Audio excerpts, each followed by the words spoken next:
నాటి రోజులు తెస్తాడు మన రేవంత్ అన్న అంటూ ఎన్నికలప్పుడు పాటలు పాడుతూ కాంగ్రెస్ పార్టీ అనేక హామీలు ఇచ్చింది. ఆ పాటకు తగ్గట్టుగానే ఆనాటి చీకటి రోజులను తీసుకొచ్చారు మన ముఖ్యమంత్రి రేవంత్ అన్న. ఎన్నికల్లో ఊకదంపుడు ఉపన్యాసాలు, అలవిగాని హామీలతో మభ్యపెట్టిన రేవంత్ నమ్మి ఓట్లేసిన జనాల నోట్లో మట్టి కొట్టారు. గత సర్కార్ అమలు చేసిన సంక్షేమ పథకాలన్నిటినీ పక్కన పెట్టేశారు. ఒకటి అరా పథకాలు అమలు చేస్తున్న నిబంధనలు, మార్గదర్శకాల పేరుతో కొర్రెలు పెడుతూ నిజంగానే మళ్ళీ తెలంగాణలో చీకటి రోజులు తీసుకొస్తున్నారు.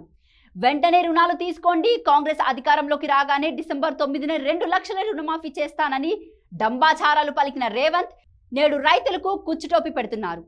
రుణమాఫీ చేస్తానంటూ దేవుళ్ళ మీద ఓట్లేసిన మన ముఖ్యమంత్రి రేవంత్ అన్న ఆ ఓట్లను కట్టెక్కించేందుకు నానా తంటాలు పడుతున్నారు. ప్రభుత్వంపై ఆర్థిక భారాన్ని తగ్గించుకునేందుకు నిబంధనల పేరిట కొర్రెలు విధిస్తూ రైతులను నట్టేటా ముంచుతున్నారు. ఇవి పూర్తిగా రుణమాఫీ ఎగ్గొట్టేందుకు విడుదల చేసిన మార్గదర్శకాలు. రేషన్ కార్డుతో ముడిపెట్టడం అంటే కుటుంబంలో ఒకరికి మాత్రమే రుణమాఫీ చేస్తానన్నట్టే. ఇది అసంబద్ధమైన నిబంధన.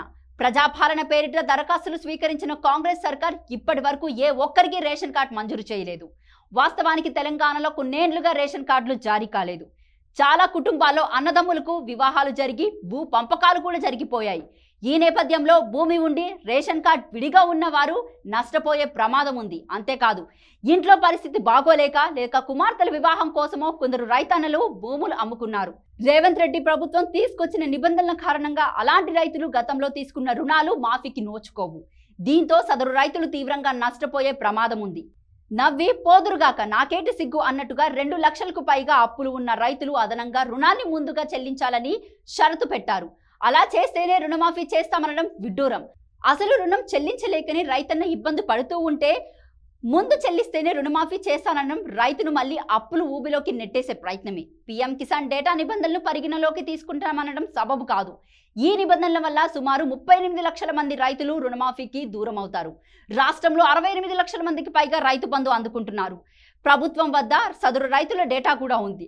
ఆ డేటాను కాదని పీఎం కిసాన్ డేటాను పరిగణలోకి తీసుకోవడం దేనికి సంకేతం? ఇది రుణమాఫీ ఎగ్గొట్టే ప్రయత్నంలో భాగం కాదా అనేది రేవంత్ ప్రభుత్వం చెప్పాల్సిన సమాధానం.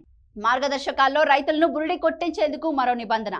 12 డిసెంబర్ 2018 నుంచి 9 డిసెంబర్ 2023 వరకు అంటే సుమారు 5 ఏళ్లలో తీసుకున్న రుణాలకే రుణమాఫీ వర్తిస్తాయనడం. 2018 డిసెంబర్కు ముందు రుణం తీసుకున్న రైతులు కాదా? ఆ రైతులు కాంగ్రెస్ కు ఓట్లేయలేదా? లేదా ఆ రైతులు తెలంగాణ బిడ్డలు కాదా?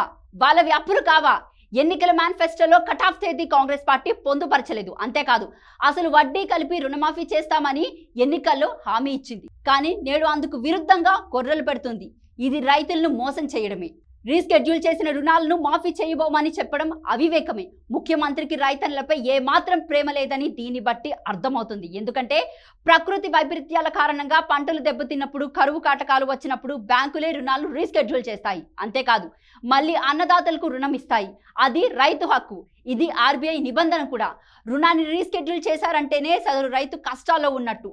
అలాంటి రైతును ఆదుకోవాల్సింది పోయి వారికి రుణమాఫీ చేయబోమని చెప్పడం బాధ్యతారహితమే. సీఎం రేవంత్ ఓడి దాటినాక బోడు మల్లన్న అన్నట్టు తాను ఒడ్డెక్కినాక రైతులు నడ్డి విరిచే ప్రయత్నం చేస్తున్నారు. గత కేసీఆర్ సర్కార్ మొదటి పర్యాయం 35.31 లక్షల మంది రైతులకు సంబంధించిన 16,144 కోట్ల రుణాలను మాఫీ చేసింది. రెండో పర్యాయం 22.98 లక్షల మంది అన్నదాతలకు చెందిన 13,000 కోట్ల రుణాలను మాఫీ చేసింది. మొత్తంగా 29,144 కోట్ల రుణాలను మాఫీ చేసింది. కానీ నేటి రేవంత్ ప్రభుత్వం రుణమాఫీ ఎగ్గొట్టి రైతులకు టోపీ పెట్టే విధంగా వ్యవహరిస్తుంది. రేవంత్ ప్రభుత్వం కొలువిదీరాక యాసంగిలో పంటకాలు, సాగునీరు లేక, కరెంటు సరిగ్గా లేక పంటలు ఎండి రైతులు నష్టాలు పాలయ్యారు. ఈ వానాకాలంలోనూ సరైన వర్షాలు లేక పంట సాగు చేసే పరిస్థితి లేదు. ఈ క్రమంలో మూలిగే నక్కపై తాటిపండు పడ్డట్టు తీవ్ర ఇక్కట్లు ఎదుర్కొంటున్న రైతాంగానికి ఈ మార్గదర్శకాలు మరిన్ని చిక్కులు తెచ్చిపడుతున్నాయి. ఈ నేపథ్యంలో పరిపాలన గాలి కొదిలేసి రాజకీయ వలసలే పరమావధిగా భావిస్తూ రేవంత్ పూటకో ఎమ్మెల్యేను కాంగ్రెస్ పార్టీలో చేర్చుకుంటున్నారు. సంక్షేమ పథకాలు అటకెక్కిచ్చి 6 గ్యారెంటీలను మర్చిపోయిన ఆయనపై ప్రజలు తిరగబడతారనే ఉద్దేశంతోనే అక్కరకు రాని మార్గదర్శకాలు విడుదల చేసి చేతులు దులుపుకుంటున్నారు. ఈ మార్గదర్శకాలన్నీ అమలైతే సుమారు 60% మంది రైతులు రుణమాఫీకి దూరం అవుతారు. ఇప్పటికైనా ప్రభుత్వం తన తీరును మార్చుకోవాలి. అర్థం పర్థం లేని మార్గదర్శకాలను రద్దు చేసి అందరికీ రుణాలను మాఫీ చేయాలి. లేకపోతే కాంగ్రెస్ ప్రభుత్వం రైతుల ఆగ్రహానికి గురికాక తప్పదు.